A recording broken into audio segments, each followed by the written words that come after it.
Hello and welcome back to the Forgotten Scroll. Today we are going to be talking about the Ascended Masters and how Theosophy repackaged the world's religions. So let us begin. What if one of the most influential spiritual movements of the last 150 years wasn't the rediscovery of ancient wisdom at all? What if it was the creation of an entirely new religious system? One that borrowed from Christianity, Buddhism, Hinduism, Gnosticism, and countless other traditions, only to place them under the authority of modern prophets, claiming contact with invisible masters. Today we're exploring a controversial question. Did Theosophy, the I Am activity, and Summit Lighthouse uncover hidden truths, or did they create a new mythology built from sacred figures of older religions? This is the story of the Ascended Masters, and it begins in 1875. The birth of Theosophy. In 1875, Helena Blavatsky founded the Theosophical Society. Blavatsky claimed to be in contact with hidden spiritual adepts known as Mahatmas, or Masters of Wisdom. These mysterious beings supposedly possessed secret knowledge that transcended all religions. To many seekers, this sounded revolutionary, but critics noticed something else. Theosophy was collecting ideas from all over the world. Hindu concepts, Buddhist concepts, Western occultism, ancient Gnosticism, esoteric Christianity. Rather than accepting these traditions on their own terms, Theosophy reinterpreted them through a new framework. Ancient religions became raw materials. Theosophy became the architect, and Blavatsky became the interpreter. Already a familiar pattern was emerging. Extraordinary spiritual claims, invisible authorities, and a small number of people uniquely qualified to explain them.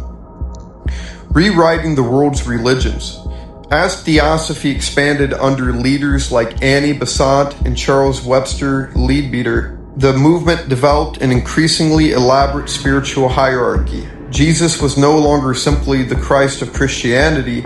Buddha was no longer understood solely through Buddhist traditions. Figures from different religions were placed into a universal occult system. The message was clear. Traditional religions possessed fragments of truths. Theosophy possessed the bigger picture. And who revealed the bigger picture? Not the founders of those religions, not their scriptures, not their communities, the Theosophists. The Maitreya experiment. Then came one of the most astonishing episodes in modern religious history. A young Indian boy named Jiddu Krishnamurti was discovered by Leadbeater. The leadership of the Theosophical Society became convinced that Krishnamurti would serve as the vehicle for the coming world teacher. This world teacher was associated with Maitreya from Buddhism, with Christ from Christianity, with universal messianic expectations from multiple traditions. A global movement formed around this expectation. The Order of the Star in the East was established. Followers prepared for humanity's next great spiritual revelation. Think about that for a moment. A movement claiming access to hidden masters was now presenting a living human being as the vehicle through which one of humanity's greatest spiritual figures would return. But then everything fell apart. In 1929, Krishnamurti shocked the world. He dissolved the organization built around him. He rejected the role of world teacher and he walked away. The very individual chosen to embody the prophecy denied the prophecy itself. For critics, this became a devastating question. If the Theosophical leadership could be so dramatically mistaken about the coming of Maitreya, why should anyone trust their claims about hidden masters? The rise of the Ascended Masters. The story could have ended there, but it didn't.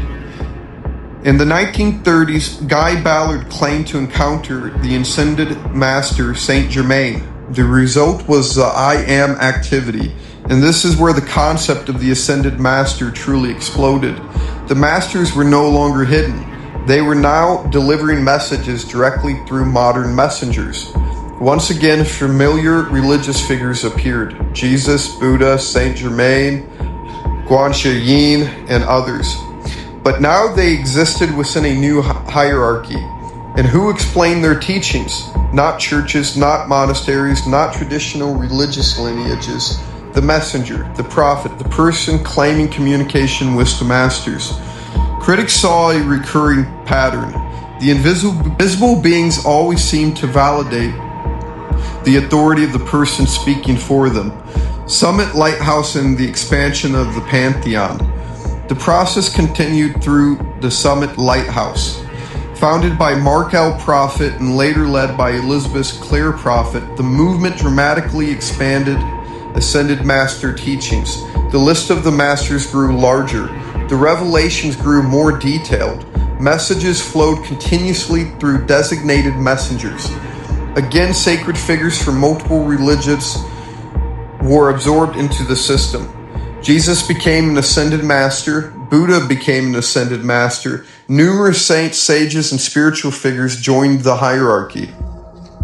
Critics argued that something remarkable was happening. Rather than rediscovering forgotten traditions, these movements were creating a new spiritual empire, an empire built from borrowed religious symbols, an empire where the authority of ancient traditions was increasingly replaced by modern revelations. The messenger problem.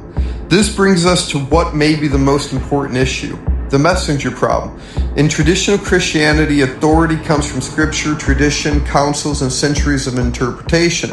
In Buddhism, teachings are preserved through lineages, monastic communities, and canonical texts. In Hinduism, traditions developed through centuries of philosophical debate and practice. But in ascended master movements, authority often depended upon a single claim.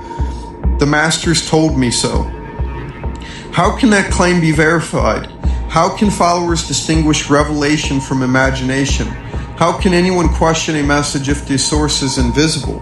The structure creates a situation where enormous authority can become concentrated in the hands of a few individuals. And for critics, that is precisely where skepticism begins. A pattern across time. Look at the pattern: hidden masters, secret knowledge, new revelations, ancient religious figures reinterpreted, modern prophets claiming direct access, a growing hierarchy of spiritual beings, and messages that consistently reinforce the authority of the messenger. Critics argue that this is not the recovery of ancient wisdom, it is the construction of a new religious framework using pieces borrowed from older traditions. A framework that depends upon accepting the authority of those claiming contact with unseen beings. So in conclusion, were Blavatsky, Ballard, and the Prophet sincere? Perhaps. Were they mistaken? Possibly. Were they consciously deceptive? Each viewer must decide that for themselves. But the historical record shows something undeniable. Theosophy and its descendants transformed figures from Christianity, Buddhism, Hinduism, and other faiths into members of a new spiritual hierarchy. They claim those figures were speaking through modern intermediaries, and they place extraordinary authority in the hands of those intermediaries. Whether one views that as a revelation or reinvention, one thing is certain. The modern idea of ascended masters did not emerge from ancient Christianity, it did not emerge from traditional Buddhism, and it did not emerge from classical Hinduism. It emerged from a chain of modern esoteric movements that reshaped the world's religions into something entirely new. So, if you enjoyed this episode of The Forgotten Scroll, subscribe, leave a comment, and tell me. Do you think the Ascended Masters represent genuine spiritual insight or a modern reimagining of older faiths? Until next time, keep questioning, keep exploring, and keep searching for what has been forgotten.